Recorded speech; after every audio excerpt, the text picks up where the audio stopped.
Selamat datang semuanya di podcast berjudul Diskusi HAM.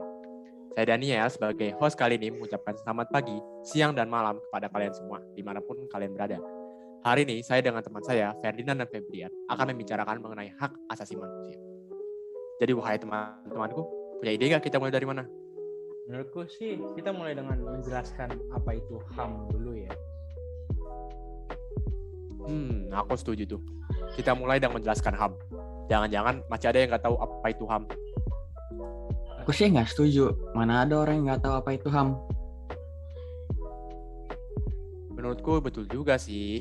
Tapi masih banyak orang yang belum mengerti seberapa pentingnya HAM dalam melangsung hidup kita. Jadi kita jelasin aja yuk. Tolong dong Ferdinand, jelaskan apa itu HAM. Siap. Pertama, HAM adalah kependekan dari hak asasi manusia.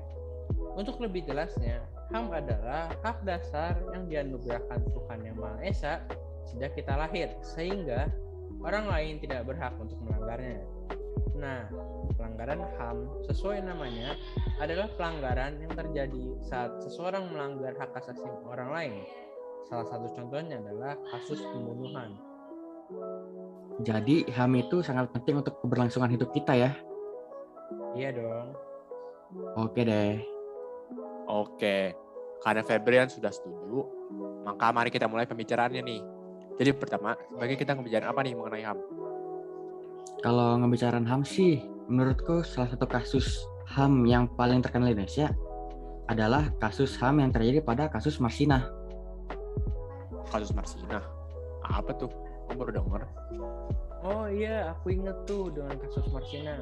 Itu kasus di mana seorang pekerja yang memimpin protes bersama dengan para pekerja lainnya dan tiba-tiba menghilang, dan saat ditemukan tubuhnya terdapat tanda siksaan dan sudah meninggal dunia, ya kan?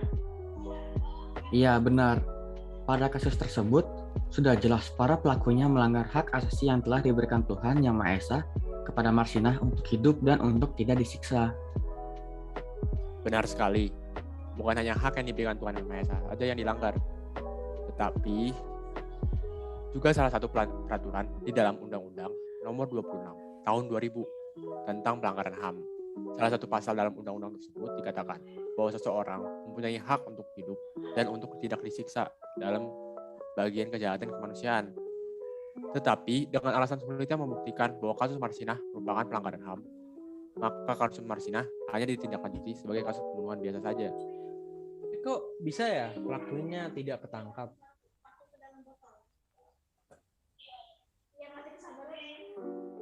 Itu tuh karena polisi penanggung jawab kasus Marsinah menculik beberapa orang dan memaksa mereka untuk mengakui bahwa mereka adalah pembunuh Marsinah. Oh begitu. Jadi jika dimasukkan ke dalam biologi, negara ini kita anggap sebagai manusia dan para masyarakatnya kita anggap sebagai sel. Karena sel merupakan unit terkecil di tubuh manusia. Sama seperti kita yang merupakan bagian terkecil dari suatu negara. Tapi walaupun merupakan bagian terkecil, haknya tetap harus dihargai dan dilindungi oleh negara dong. Terutama hak asasinya. Iya tuh, boleh. Ngerti. Oke. Jadi balik ke masa sekarang nih. Menurut kalian, di masa sekarang nih, masih ada nggak sih kasus pelanggaran HAM seperti itu? Sepertinya masih ada deh. Pastilah, tapi kebanyakan pasti nggak tahu kalau itu pelanggaran HAM atau nggak tahu cara melaporkannya.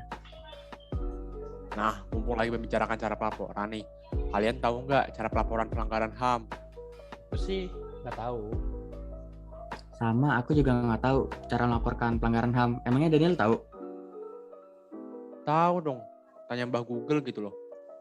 Berdasarkan ketentuan prosedur penanganan pengaduan yang diperlakukan di Komnas HAM, pengaduan harus disampaikan dalam bentuk tertulis yang memuat dan dilengkapi dengan 1. Nama lengkap pengadu, 2. Alamat rumah, yang ketiga alamat surat apabila berbeda dengan alamat rumah, yang keempat nomor telepon tempat kerja atau rumah, yang kelima nomor faksimile apabila ada, dan yang keenam rincian pengaduan, yaitu apa yang terjadi, di mana, kapan, siapa yang terlibat, dan nama-nama saksi, dan seterusnya.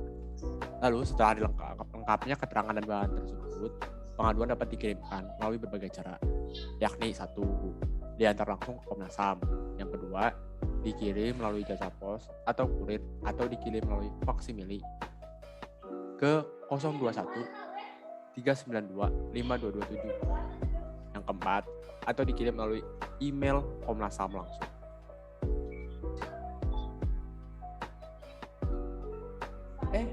Dania, Kenapa nih? kan udah ngejelasin dari Google cara melaporkan pelanggaran HAM nih. Tapi peraturan nggak akan bekerja jika nggak ada hukuman jika dilanggar kan. Jadi berapa ya hukuman maksimum dan minimum untuk para pelanggar HAM ini? Hukuman terkecil sih, hukuman minimum nih ya, cuma 1 tahun penjara doang. Kecil banget tuh. Itu hukuman terkecilnya. Hukuman maksimumnya itu hukuman mati. Wah, bisa sampai mati ya hukumannya. Emang kenapa nanya? Nggak apa-apa, buat pengetahuan aja, biar tahu, untuk edukasi. Serem juga ya, bisa sampai mati gitu. Oh ya guys, buat kalian di luar sana, kita juga mau kasih tahu. Sebagai manusia, kita tidaklah boleh mengambil nyawa orang. Kenapa? Karena itu merupakan sikap yang hanya boleh dilakukan oleh Tuhan saja. Tuhan sudah memberikan kita kehidupan. Jangan sampai hanya karena kita marah, emosi yang berlebihan, hingga menjadi benci, sampai-sampai tega membunuh orang. Baiknya kita menghargai nyawa yang telah Tuhan berikan ini. Iya tuh, betul. Lebih baik kita selesaikan masalah dengan baik-baik. Oke nih, sekarang kita mau ngomongin apa lagi nih setelah ngomongkan tentang Marsina? Mungkin tepatnya contoh lain selain kasus Marsina. Mungkin kasus pelanggaran HAM di Indonesia mungkin. Salah satu contohnya adalah kejadian apartheid dari 1948 sampai 1990. Apartheid merupakan sistem segregasi ras yang terjadi di Afrika yang sangat menarget ras kulit hitam untuk dieksploitasi. Menurut kamu, segregasi terhadap ras kulit hitam termasuk ke dalam pelanggaran HAM atau bukan? Menurutku sih diskriminasi yang dilakukan terhadap ras kulit hitam pada masa apartheid itu merupakan suatu pelanggaran HAM. Tapi menurut artikel yang pernah aku baca, diskriminasi terhadap ras lain itu termasuk pelanggaran HAM ringan. Bisa ya termasuk pelanggaran tingkat ringan? Ya itu sih yang aku baca dari artikel di Google. Tapi bisa jadi salah kan? Selain apartheid, ada lagi tidak sih contoh pelanggaran HAM di luar negeri? Ada satu contoh lagi nih. Salah satu pelanggaran HAM yang paling terkenal di dunia adalah kejadian Holocaust pada Perang Dunia Kedua. Pada kejadian Holocaust ini, orang-orang Yahudi yang sedang ada di teritori Nazi Jerman diburu dan dibawa ke tempat tertentu, dan di tempat tertentu tersebut semua orang Yahudi akan dilenyapkan. Nah, menurut kalian kejadian Holocaust tersebut merupakan pelanggaran HAM atau bukan?